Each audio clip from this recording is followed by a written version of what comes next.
ভেলার মধ্যে চেপে গেছে ঝোলো।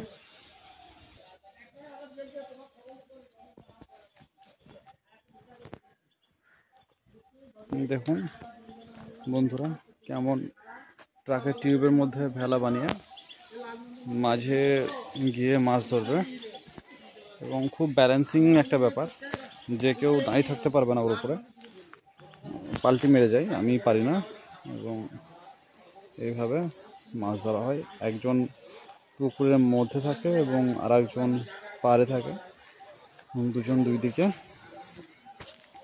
মাছগুলোকে ঘিরে মাছটা ধরে। তাছাড়া প্রচুর জলে মাছ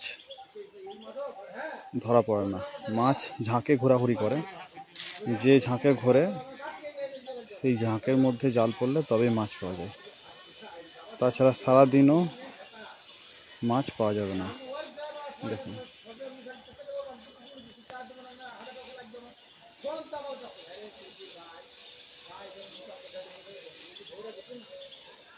তার সাথে এই যে দেখাচ্ছি ঘাটের মধ্যে আরেকজন জাল নিয়ে রেডি।